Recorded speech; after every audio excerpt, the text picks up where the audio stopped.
शेतकरी मित्रांनो, हे कांदा कांदा म्हणजे शेतकऱ्यासाठी, हे आमच्या शेतकऱ्यासाठी अगदी 24 कॅरेट सोनं. हो, 24 कॅरेट सोनंच. पण याच सोन्याचा भाव जेव्हा 60, 70, 80, 100 जातो, तेव्हा तुमच्या बुडाला आग लागते, अर्थात घेणाऱ्याच्या. तेव्हा तुम्ही बोलता खूप भाव वाढलाय.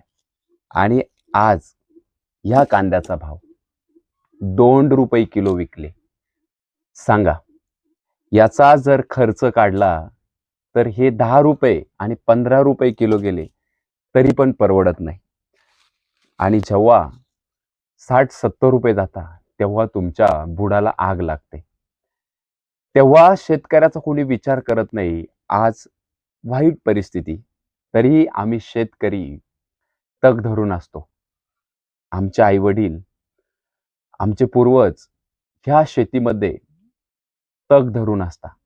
म्हणजेच काय, चांगल्या परिस्थितीमध्ये ही ते काम करता आणि वाईट परिस्थितीमध्ये भाव नसताना ही ते काम करतात.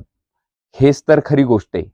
पण जेव्हा भाव वाढेल ह्या कांद्याला, तेव्हा फक्त बोंबाबोंब करू नका की खूप भाव वाढलाय, आणि तेव्हा आनंदाने खरेदी करा. कारण की शेतकऱ्याच्या या सोन्याची किंमत आज जरी कमी असली तरी आज ना उद्या वाढेलच. आम्ही हे कांदे साठवत होतो आणि बोललो चला आज कांद्याला भाव, सगळ्याच शेतकरी खूप नाराज आहे की भावच नाही. बऱ्याच काही कारण आहे भाव नसल्याचे.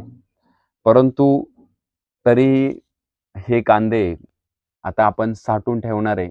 भाव वाढेल किंवा नाही वाढणार, त्यामध्ये गारांचा पाऊस झाला होता. जर तुम्हाला माहिती आहे, गारांचा पाऊस झाला तर यामध्ये कांदा टिकत नाही. म्हणूनच बोललो चला एक आपण व्हिडिओ बनवू आणि शेतकऱ्याची व्यथा सांगू.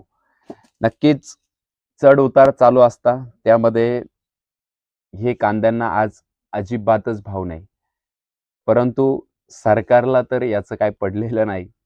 पण तरी शेतकरी, त्याला नेहमी वरदान दिलेलं आहे ह्या निसर्गाने, टिकून राहायचं कुठल्याही परिस्थितीमध्ये. आणि तेच आम्ही किंवा आमच्या आई वडील पूर्वज टिकून राहिले. ही शेती आमच्यासाठी माय, अर्थात आई आहे.